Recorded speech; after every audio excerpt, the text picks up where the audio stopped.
Hey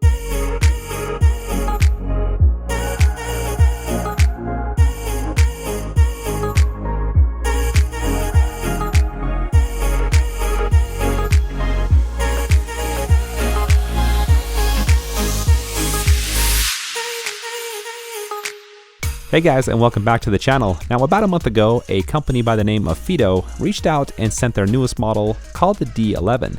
Fiido has been in business since 2016, and in the last 5 years, most of the 7 models they have can be found in 40 countries. Now, back in June, they launched an Indiegogo campaign with over $1 million raised and just over 1,100 backers. If you missed the campaign, don't get too discouraged. The D11 is on sale from $12.99 to $9.99.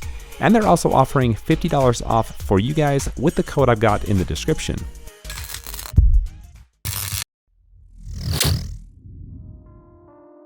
Okay, so as you've seen from the intro, the D11 is a collapsible bike which folds down to a size of 31 by 15 by 29 inches. And unlike most foldable bikes, this one is very light at only 28.4 pounds, which is lighter than most of the scooters I review. The 36-volt battery is stored in the seat post and can be taken completely out and charged on the go, which takes 7 hours to do so. The aerospace-grade aluminum alloy frame is painted sky blue and gives the D11 a unique look you don't see every day. The LCD screen is one of my favorites. I really like the design, which can easily be seen in the day. Next to the screen are the lights, which are very bright and some of the best bike lights I've seen. Below that is the electric horn. The grips feel more like a cheap rubber and weren't the most comfortable for long rides. The throttle and 7-speed Shimano shifters were also a cheaper plastic, but did work very well. The transition between gears was the smoothest and fastest I've seen so far. The front and rear disc brakes are a little jerky. It's probably hard to tell on the video, but I was bouncing a little as I came to a stop. However, both brake levers do have a textured strip of rubber, so your hands don't slide off. Now, the right lever controls the front brake and left controls the rear. This is different than bikes made in the US, so you will have to get used to that if you pick one up. The D11 has 3 pedal assist levels. Now, the assist isn't that strong. On a flat road and on the highest pedal assist level, I could still feel some good resistance when on gears 5 through 7, and I didn't have to pedal that fast.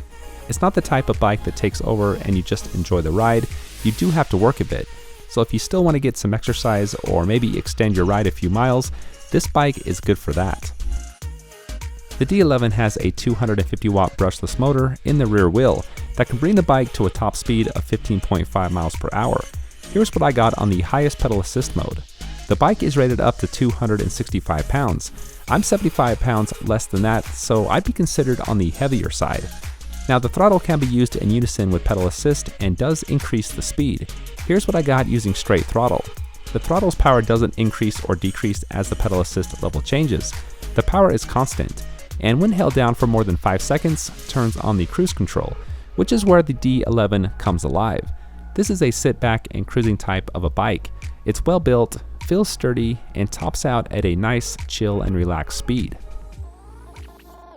Now, it doesn't look like it would be that comfortable, but it is, especially for no suspension. The 20 by 1.75 inch tires do a nice job smoothing out the impact on some bigger bumps on the trail. I do wish the leather seat was higher quality. It looks nice, but not that comfortable. I added a padded seat cover for longer rides. The handlebars are a couple inches too low for my 5'11" frame. I've got a bad lower back, so I prefer taller handlebars so I don't have to lean over so much.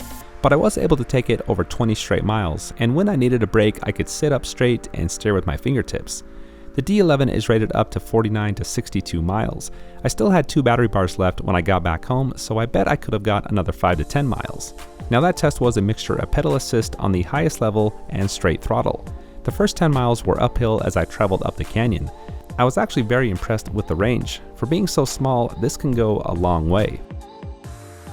Now, while headed up the canyon, I hit a couple 20% hills. The bike did slow down to around 5 to 7 miles per hour. I was in 5th gear and felt some good resistance, but not enough to where I needed a lower gear. It's rated up to 25%, so I figured they pretty much nailed the hill rating. Now, if you couldn't tell, I like the D11. The ride is solid and feels like a well-built bike. It's lighter and smaller than most scooters I review, so it's easy to take with you. The motor isn't overpowering, it gives just enough to extend your ride a few miles, and the battery lasts longer than I expected. I also like the look of it. Also, be sure to visit my website, electricrevolution.com, for all my bike, board, and scooter reviews, which are broken down by category and price. So hopefully you enjoyed the review. If you did, give it a like and subscribe, and hit the bell to be notified of future bike, board, and scooter reviews. Thanks for watching, and we'll see you next time.